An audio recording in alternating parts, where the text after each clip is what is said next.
Fala, turma! Turma, no vídeo de hoje a gente vai falar sobre o processo administrativo. Aqui é a aula inicial, gente, do conteúdo todo do processo administrativo do meu curso completo do Estatuto. Então, se você gostar e quiser o Estatuto, gente, ele vai servir não só para o concurso da Câmara, mas vai servir também para o concurso da Prefeitura. Você vai ter acesso a vitalício desse assunto que é o mais difícil de encontrar aqui na internet. Então, se você quiser o meu curso completo de Estatuto, além disso, questões após cada videoaula para você resolver questões aí inéditas, basta você ou acessar o link aqui embaixo do curso, ou tem os grupos de WhatsApp também, você pode me procurar e tirar qualquer dúvida, tá? Então vamos lá, gente. Na aula de hoje a gente vai falar sobre o processo administrativo que inicia lá no artigo 208. E como sempre a gente vai dar uma leitura no artigo, porque quando cobra isso aí, ó, a letra da lei. O artigo 208 fala o seguinte, ó, 208. A autoridade que tiver ciência da irregularidade no serviço público é obrigada, gente, é obrigada a promover a sua apuração imediata, mediante sindicância ou processo disciplinar, assegurado ao acusado ampla defesa. Então é o seguinte, ó, se a autoridade ela tem ciência de alguma irregularidade, ela é obrigada, cuidado dessa palavrinha, ela é obrigada a apurar. E como é feita essa apuração? Através da sindicância ou processo disciplinar. A gente vai ver quais são as infrações que é apurada através da sindicância e quais infrações são apuradas através do processo administrativo disciplinar daqui a pouco, tá? Vamos lá então, ó. Artigo 209. As denúncias sobre irregularidades serão objeto de apuração desde que contenham a identificação e o endereço do denunciante e sejam formuladas por escrito, confirmada a autenticidade. Então, quem denunciar essa irregularidade, para a autoridade ela fazer essa apuração, ela precisa o quê? Da identificação e do endereço desse denunciante, tá? E depois tem que o quê? Tem que ser feita por escrita, confirmando a identificação. Então a denúncia é feita por escrita e tem que ter o nome e o endereço do denunciante, tá? Aqui, gente, ó, o parágrafo único fala sobre o arquivamento que a gente vai ver daqui a pouco, tá? Agora a gente chega numa parte aqui que a gente vai dar mais importância, porque quando cobrado em prova é cobrado isso aqui, ó. Isso aqui que é o mais cobrado desse assunto quando cair na sua prova, tá? Que é a questão da sindicância. Vamos lá. O artigo 210 ele fala o seguinte, ó, da sindicância poderá resultar arquivamento do processo, aplicação de penalidade de advertência ou suspensão de até 30 dias, instauração do processo disciplinar. Ou seja, gente, ó, a sindicância, ela vai servir, que a gente viu, para que serve a sindicância? A gente acabou de ver, para apurar irregularidades, tá? Vai utilizar a sindicância. Então, qual é a consequência da sindicância?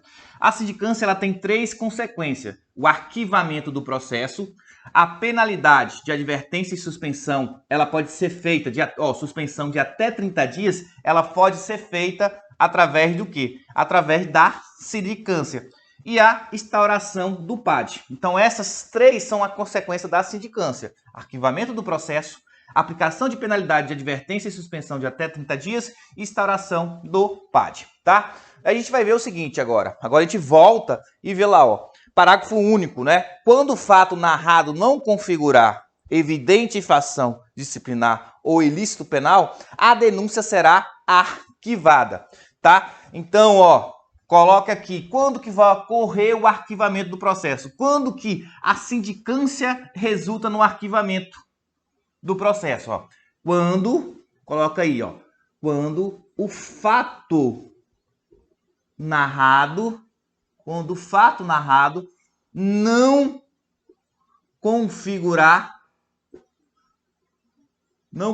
o que, gente? Não configurar. Volta lá, ó. Não configurar infração disciplinar ou ilícito penal.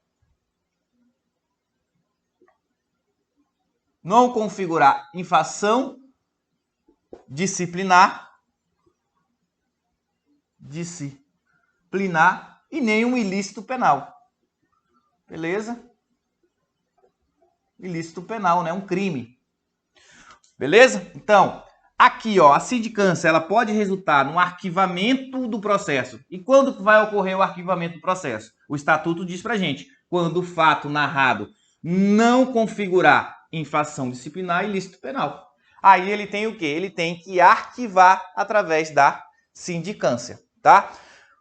A penalidade também, na sindicância, pode se aplicar a penalidade de advertência e suspensão de até 30 dias. Então, se a penalidade for advertência e suspensão, pode ser feita na própria sindicância sem precisar da instauração do PAD. O que é PAD? Processo Administrativo Disciplinar, tá? Beleza. Agora a gente vai ver o seguinte, quando que vai ser obrigado a instauração do PAD? Aí você vai colocar aqui, ó. A instauração do PAD é obrigado, ó. Vamos ler. Artigo 211. Sempre que o ilícito praticado pelo servidor enseja a imposição de penalidade de suspensão por mais de 30 dias, demissão, cassação de aposentadoria ou disponibilidade ou ainda destituição de cargo e comissão, será obrigado à instauração do processo disciplinar. Então, ó, para eu aplicar essas penalidades, coloca aqui, ó. Toda vez que for se apurar e a consequência da infração tiver essas penalidades aqui, ó, vamos colocar. Primeiro, suspensão. E aqui tá uma coisa que tem que saber, suspensão, ó. Aqui, no caso, é penalidade de suspensão até 30 dias. Já aqui para instaurar o PAD é suspensão por mais de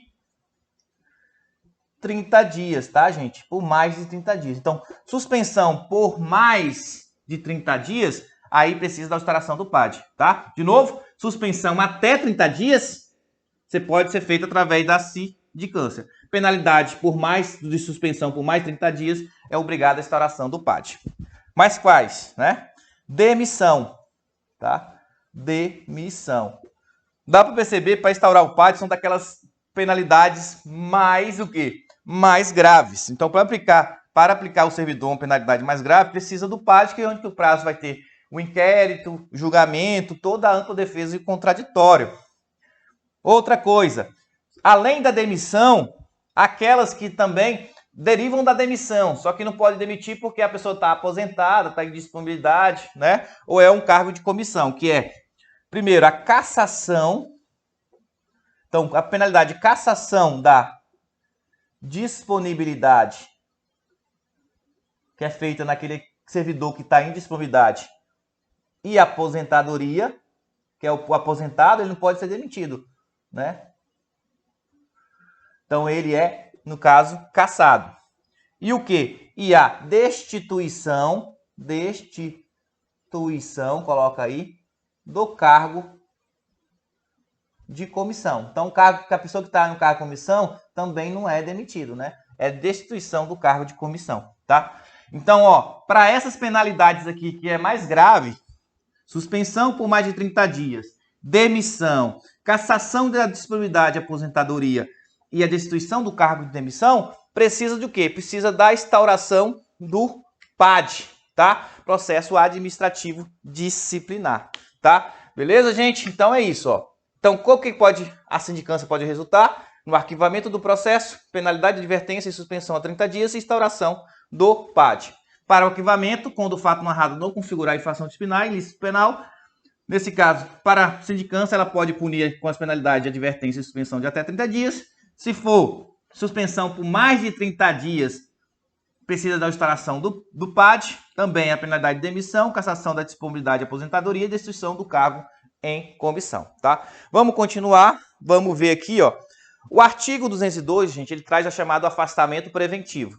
Se o servidor ele estiver atrapalhando, né, a investigação, ele pode ser afastado por um tempo que a gente chama de afastamento preventivo. Vamos lá? Artigo 212. Como medida cautelar e a fim de que o servidor não venha a influir a apuração da irregularidade, a autoridade instauradora do processo penal poderá ordenar o seu afastamento do exercício do cargo pelo prazo de até 60 dias, sem prejuízo à remuneração. Parágrafo único, o afastamento pode ser prorrogado por até 60 dias, fins dos quais cessarão seus efeitos, ainda que concluído o processo. Beleza? Então vamos lá. Coloca aqui, ó, nesse cantinho que sobrou aqui pra gente. Então, ó, a gente vai ver o seguinte. Coloca aí afastamento preventivo. Coloca aí afastamento preventivo. Quando se vai dar o afastamento preventivo? Ele vai dar quando, nesse caso, tiver o servidor atrapalhando a investigação, a apuração dos fatos, tá? E qual é o prazo que vão perguntar na tua prova? Gente, o afastamento preventivo é no prazo de, coloca aqui, vou colocar até vermelho, que é importante, prazo 60 dias, né? 60 dias, tá? Então, o afastamento preventivo é no prazo de 60 dias. Podendo o que, gente? Podendo ser que prorrogado por mais, coloca aí, pode ser prorrogado, quando necessário, por mais 60 dias, tá? Por mais 60 dias, tá? Ou seja, coloca também aqui o seguinte, nesse caso é com remuneração, tá, gente? Coloca aí, ó, que é com remuneração, tá? Com remuneração. E quando isso vai ser feito? Quando tiver o quê? Tiver atrapalhando a apuração do fato, né? Atrapalhando, qual é o motivo? Ó? Atrapalhando a apuração dos fatos, tá? Então, coloca aqui. Então, ó, vamos de novo. Afastamento preventivo, qual o prazo? 60 dias, prorrogado por mais 60, vai ser com remuneração. E quando isso ocorre, ele vai ser afastado preventivamente quando ele estiver atrapalhando a apuração do fato. Quando perceber lá a autoridade que ele está atrapalhando a apuração dos fatos. Gente, é isso. Espero que tenham gostado dos meus vídeos. Tem mais vídeos aí do Estatuto, que é o primeiro que você estiver vendo. Se estiver gostando, dá aquele comentário. Curte esse vídeo, compartilhe para os colegas, se não inscreveu, se inscreva, ative a notificação, que isso está ajudando a gente sempre postar mais conteúdo e ajudando na sua aprovação, tá? Espero que tenha gostado, boa prova para vocês e até o próximo vídeo.